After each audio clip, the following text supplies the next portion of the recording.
Hello, नमस्ते जी। तो आज हम बात करेंगे वाइब कोडिंग के बारे में। तो पिछले कुछ दिनों से मैं इंटरनेट पे काफ़ी बार ये वाइब कोडिंग वर्ड सुना था।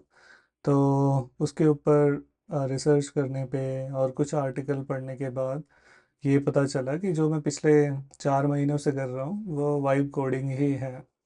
सो इन शॉर्ट, हम अपने डिफरेंट एआई टू एडिटर का यूज़ कर रहे हैं कोडिंग करने के लिए। और जहाँ पे हम प्रॉम्प्ट लिखते हैं और प्रॉम्प्ट के बेस पे हमारा एआई कोड एडिटर्स हमारे प्रॉम्प्ट को प्रोसेस करके जो भी डिज़ायर रिज़ल्ट है वो हमें रिटर्न करता है इन फॉर्म्स ऑफ लाइक यूआई और बैक एंड कोड और डेटाबेस क्वेरी और script. So that is all about like vibe coding. So आज मैंने एक आर्टिकल लिखा है जो कि लिंक्डइन पे है, आप देख सकते हो। तो यहाँ पे जो भी पिछले 3-4 महीने में मैंने कर्सर के साथ काम किया है और उसमें क्या उसके एडवांटेज मुझे दिखाई दिए, क्या डिसएडवांटेज है, वो सब मैंने इस आर्टिकल में शेयर किए हुए हैं। तो चलिए देखते हैं क्या क्या चीज़ें हैं। So vibe coding, a new year of AI assistant development.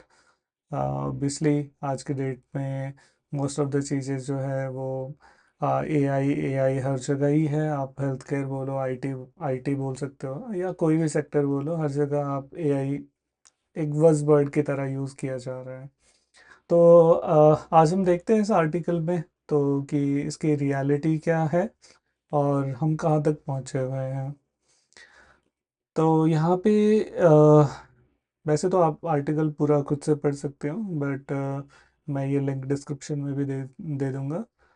But overall देखते हैं कि क्या है। तो यहाँ पे जैसे वेयर एआई कोडिंग शाइन्स। सो जहाँ तक मैं समझा, जहाँ जब तक आप कोई एक जेनरिक काम कर रहे हो, जेनरिक से मतलब है कि जैसे आप log in sign up page बना रहे हो, एक सिंपल लैंडिंग पेज बनवा रहे हो, बेस्ड ऑन योर प्रॉम्प्ट जो भी आप एंटर करते हो, तो उसके बेस पे आपको रिज़ल्ट जो है वो अच्छे मिल जाते हैं। क्योंकि लॉगिन बनाना या साइन अप बनाना या एक लैंडिंग पेज बनाना या एक फॉर्म बनाना, रजिस्ट्रेशन फॉर्म बनाना है, ये सब सारी चीज़ें जो है बहुत जेनरिक हैं और आपको इसके ढेरों एग्जांपल जो है वो गिटहब पे मिल जाएंगे या अन्य किसी ब्लॉग आर्टिकल में ये सब मिल जाएंगे। तो यहाँ पे मैंने देखा कि एआई जो है बहुत अच्छे से काम करता है। ठीक है। और जहाँ तक बात रही कॉमन प्रोजेक्ट्स की, जो आपको गिटहब पे भी मिल जाते हैं और अलग अलग डिफरेंट, जैसे बिटबकेट बोलो या गिटहब बोलो या ब्लॉग आर्टिकल बोलो या फिर यूट्यूब के ट्यूटोरियल्स, तो जिनमें से to do application, weather application, grid application, ये सब सारी सिंपल चीज़ें या बिगिनर लेवल की चीज़ें, ये सब एआई आपको बहुत अच्छे से करके देती है। ठीक है। तो इसके अलावा like where AI coding struggles, तो कहाँ पे जाके, किस पॉइंट पे जाके मुझे जो है वो ये समझ में आया कि यहाँ पे पेन फील होना शुरू हो जाते हैं। तो होता, बट बिफोर डिस्कसिंग दिस, मैं ये चीज़ डिस्कस करना चाहूँगा कि जब हम स्टार्ट करते हैं एआई कोड एडिटर से कोड लिखवाना, तो पहला प्रॉम्प्ट लिखा, जैसे मैंने लिखा एक साइन अप पेज बना दो और एक लॉगिन बना दो। ठीक है। तो वो सब करने के बाद रिज़ल्ट जो है वो ज़्यादा अच्छा मिलता है और रन करने के बाद कोई दिक्कत नहीं होती है, जो हमें चाहिए वो मिल जाता है। ठीक है। तो उसके बाद धीरे धीरे हम प्रॉम्प्ट के ज़रिए सब कुछ करने लग जाते हैं, रादर देन हम उस कोड को देखने के भी। जैसे मैंने कोई प्रॉम्प्ट लिखा और एआई कुछ मुझे वापस दे रही है, तो हमें करना ये चाहिए कि हमें उस कोड को देखना चाहिए। ठीक है। और वहाँ पे अगर हमें उसमें कुछ चीज़ नहीं चाहिए या नहीं अच्छी लग रही है तो उसको रिमूव करना चाहिए और जो बचा हुआ कोड है उसको यूटिलाइज करना चाहिए। ठीक है। बट हम लोग वैसा कर नहीं पाते हैं, खासकर मैं नहीं कर पा रहा हूँ जो मुझे बाद में समझ में आया। स्टार्टिंग में मुझे लगता था कि ठीक है, ये चीज़ मुझे नहीं चाहिए, पर्टिकुलर पोर्शन, ये भी मैं एआई से ही रिमूव करवाऊंगा, रेदर देन मैं खुद उस फाइल को ओपन करूं और उस पर्टिकुलर सेक्शन के कोड को ढूंढूं जो मुझे नहीं चाहिए। तो मैं वो खुद से नहीं करने के बजाय मैं एक प्रॉम्प्ट लिख देता था कि hey please remove this section, I don't need it. ठीक है। तो वो एक बात है कि डिपेंडेंट कैसे बन जाता है। तो यहाँ पे देखते हैं कि कहाँ कहाँ पे कोडिंग, एआई कोडिंग जो है वो स्ट्रगल करती है। तो होता क्या है कि code removal instead of fixes. तो जैसे जैसे प्रोजेक्ट बड़ा होता जाता है, ठीक है, एआई क्या करती है, आपके पुराने कोड को मॉडिफाई करना शुरू कर देती है, और कभी कभी आप कंप्लीटली डिलीट करना शुरू कर देती है पर्टिकुलर पोर्शन को, जो कि बहुत बड़ी प्रॉब्लम है। ठीक है। तो जैसे जैसे प्रोजेक्ट का साइज धीरे धीरे बड़ा होता जाता है और आपको लगता है कि ये पर्टिकुलर चीज़, ये फीचर मुझे चाहिए, आप पूरा मेंशन कर देते हो। ठीक है। इंस्टेंट बहुत बार मैंने ये भी लिखा कि प्लीज़ प्रीवियस कोड जो है वो रिमूव मत करो, ये फीचर ऐड कर दो। बट वो आपकी बात को इतना ओवे नहीं करता, या फॉलो या मानता नहीं है एआई, और वो आपके पुराने कोड को डिलीट करना शुरू कर देता है और नए कोड को रिप्लेस करना शुरू कर देता है उसके साथ। तो प्रॉब्लम ये होती है कि जो कोड जो आपका अच्छा वाला चल रहा था, उसको भी वो रिमूव करना शुरू कर देता है एक नया फीचर ऐड करने के बदले में। ठीक है। और अगला, रूल्स आर ऑफ्टन इग्नोर्ड।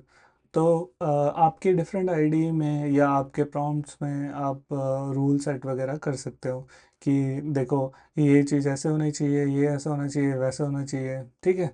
जैसे आप बोल रहे हो कि प्रोजेक्ट का स्ट्रक्चर ऐसे होना चाहिए, फाइलें यहाँ पे प्लेस होनी चाहिए, फाइल का एक्सटेंशन या नेमिंग कन्वेंशन ऐसे होना चाहिए, कोड जो है ऑप्टिमाइज होना चाहिए, डिफरेंट कंपोनेंट्स में प्रॉपर कंपोनेंट्स होने चाहिए। ठीक है, डिफरेंट ब्लॉक, ताकि रीयूजेबिलिटी बनी रहे। बट मैंने देखा है कि वो काफ़ी ज़्यादा बार उस चीज़ को इग्नोर कर देते हैं। ठीक है। अगली चीज़ है कि प्रायोरिटाइज स्पीड ओवर क्वालिटी। ठीक है। तो एआई क्या करती है, एक्सेसिव कोड जनरेट कर देती है। ठीक है।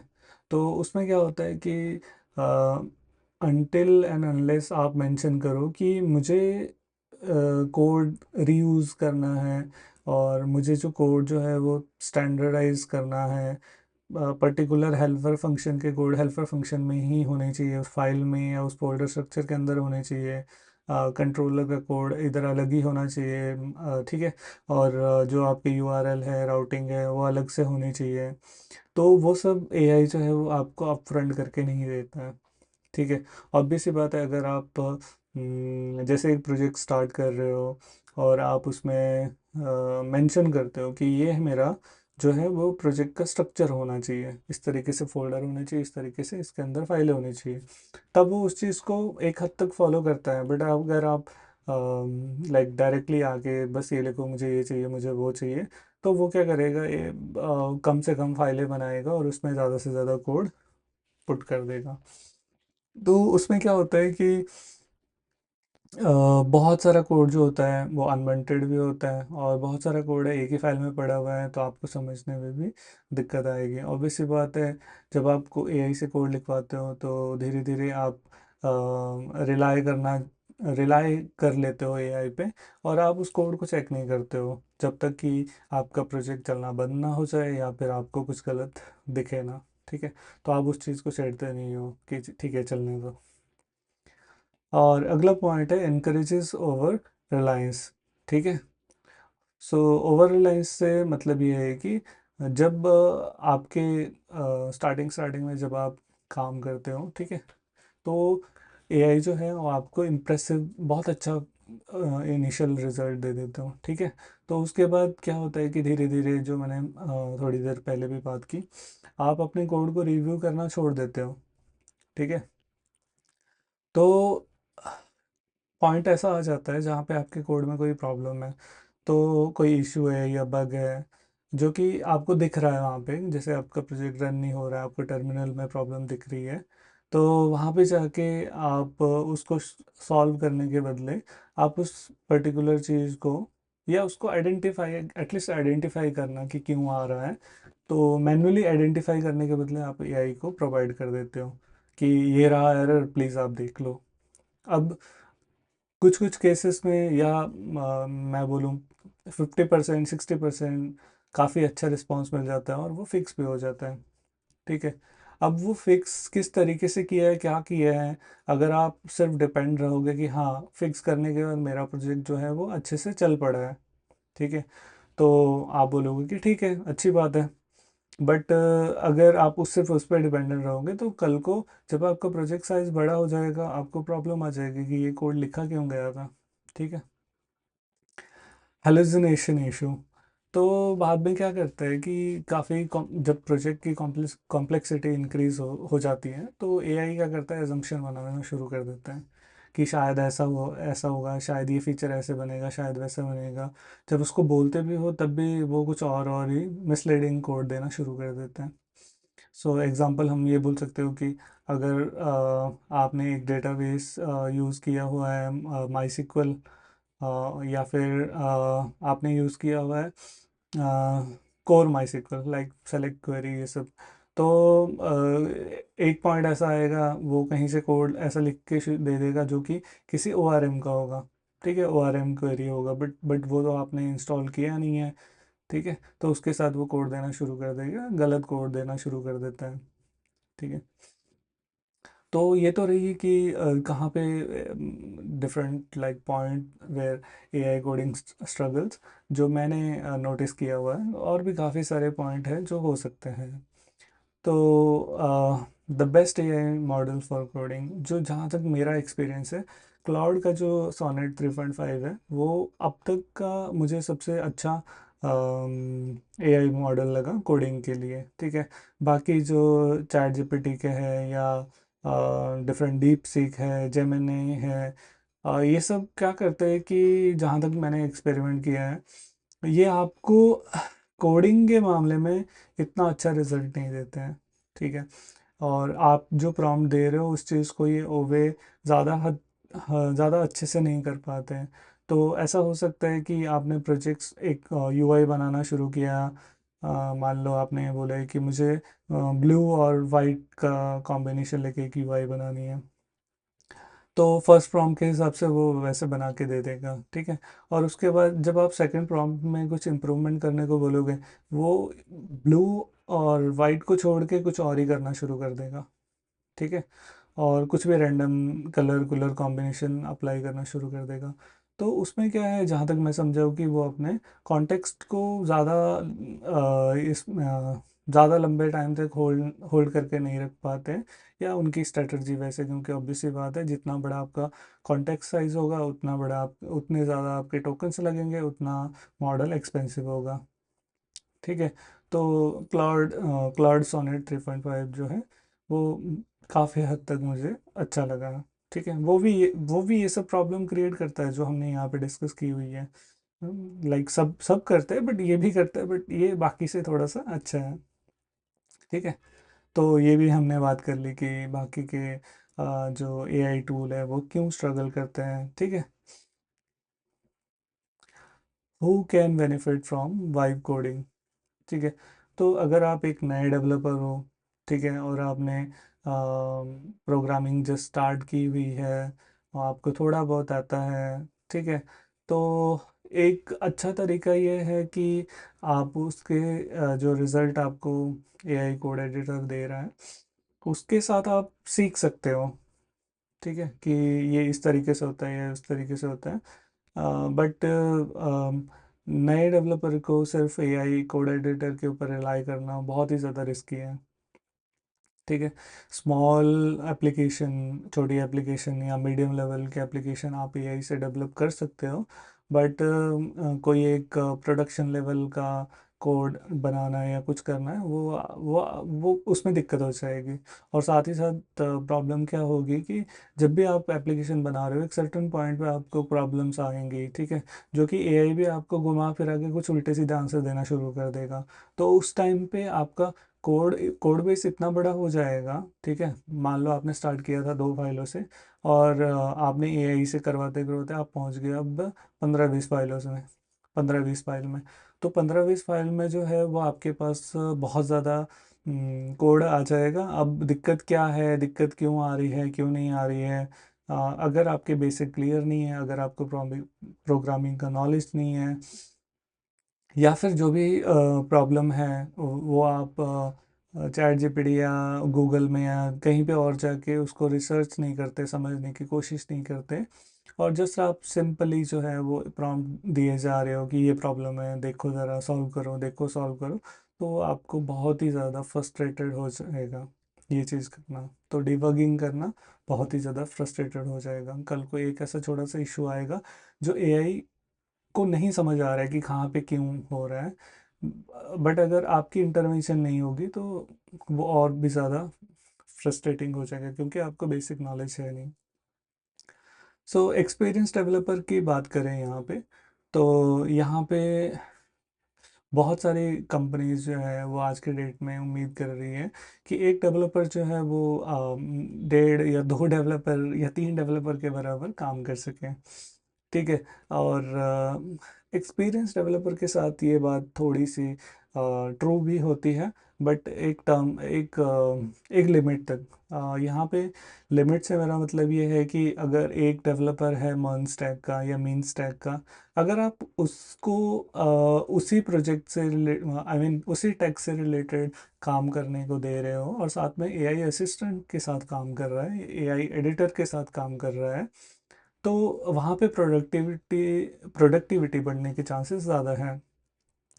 अगर आप ये बोल दो कि आप एक एक्सपीरियंस डेवलपर हो और आपका डोमेन है मेन मंथ स्टैक, और आप पाइथन में कोडिंग करवा रहे हो, ऑब्वियस सी बात है वहाँ पे भी हो जाएगी कोडिंग, ऐसी कोई प्रॉब्लम नहीं है।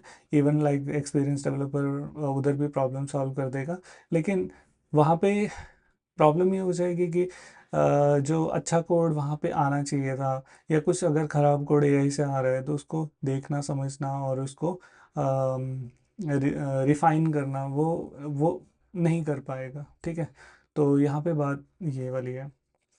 तो अगली हम बात करते हैं पीओसी वर्सेस प्रोडक्शन। तो जहाँ तक एक बात है कि अगर आप प्रोटोटाइप कोड बना रहे हो, ठीक है, प्रूफ ऑफ कंसेप्ट बना रहे हो, किसी ने बोला है कि यार ये प्रोडक्ट बनाना है और इसकी पीओसी बनानी है, बेसिकली एक डेमो वर्जन कि देखें यूज़र का और क्लाइंट्स का, कस्टमर्स का क्या रिस्पॉन्स आता है इसके बेस पे।